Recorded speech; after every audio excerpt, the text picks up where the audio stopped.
हर खबर पर होगी आपकी पकड़। डाउनलोड कीजिए एबीपी लाइव ऐप। कोरोना को लेकर सिर्फ चिंताजनक बातें ही नहीं है, अच्छी खबर भी आ रही है। ऑक्सफोर्ड यूनिवर्सिटी ने कोरोना का जो एंटीडोट है वो तैयार कर दिया है। वो अपने दूसरे फेज में सफल हो गया है।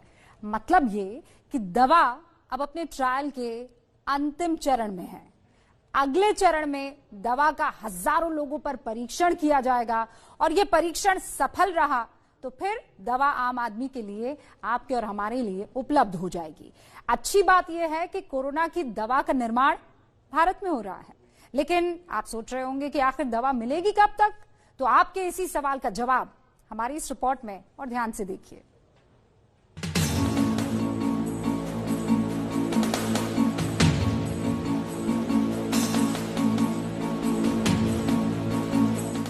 जिस कोरोना ने दुनिया भर में 6 लाख से ज्यादा लोगों की जान ले ली, करीब 1.5 लाख लोगों को संक्रमित कर दिया, अब उस वायरस के खात्मे का वक्त आ गया है। ऑक्सफोर्ड यूनिवर्सिटी के वैज्ञानिक कोरोना का एंटीडोट बनाने के बेहद करीब पहुंच गए हैं। यूनिवर्सिटी का दावा है कि दूसरे चरण में वैक्सीन के ट्रायल के दौरान 90% लोगों में दवाई के पहले ही डोज से एंटीबॉडीज तैयार हो गई, जो कोरोना वायरस को मात दे सकती हैं। This is a really important milestone to put into the public domain our findings on the safety and immune responses to this vaccine in the first group of people that we vaccinated. And we have 2 different types of immunity. One is well known, that's making antibodies which bind to the virus and try to clear it. The other is the cellular arm, where some white blood cells called T cells can recognize a virus-infected cell and kill that cell and the virus with it. Oxford university जो vaccine तैयार करेगी उसे पुणे का serum institute बनाएगा। Institute का दावा है कि सब कुछ ठीक रहा तो दिसंबर तक दवाई मार्केट में होगी। You can say कि we will be producing millions of doses per week.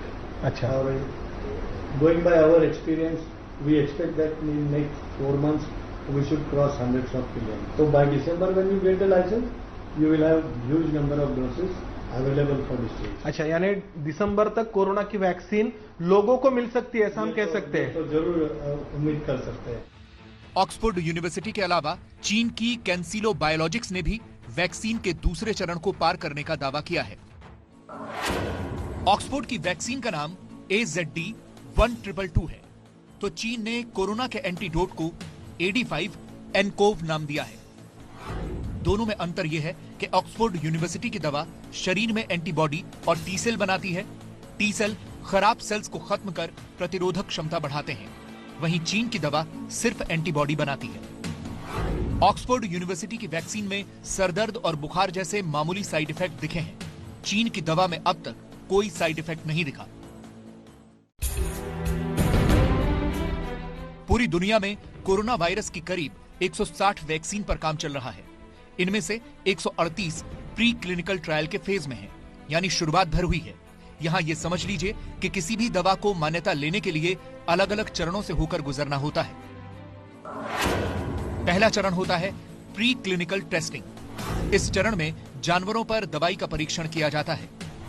परीक्षण के नतीजे सकारात्मक रहते हैं तो फिर 10 के करीब लोगों पर दवा का फेज 1 सेफ्टी ट्रायल किया जाता है। इसके बाद फेज 2 एक्सपेंडेड ट्रायल होता है, जिसमें 100 के करीब लोगों को दवा दी जाती है। आखिरी चरण को फेज 3 ट्रायल कहते हैं, जिसमें अलग अलग उम्र और वर्ग के हजारों लोगों पर दवा का परीक्षण होता है। हम फेज 2 का पार्ट थे, जहाँ पे 1000 वॉलेंटियर्स लिए थे। अब फेज 3 में इन्होंने 10,000 प्लस वॉलेंटियर्स लिए हैं। फेज 4 इज लिटरली की लॉन्च ही हो जाएगा। ये अक्टूबर नवंबर तक में कुछ ना कुछ बहुत अच्छी न्यूज मिलेगी। चीन और ब्रिटेन की दवा अंतिम यानी फेज 3 चरण में पहुंच गई है और सब कुछ ठीक रहा तो इस साल के अंत तक कोरोना से मुक्ति की दवा मिल जाएगी।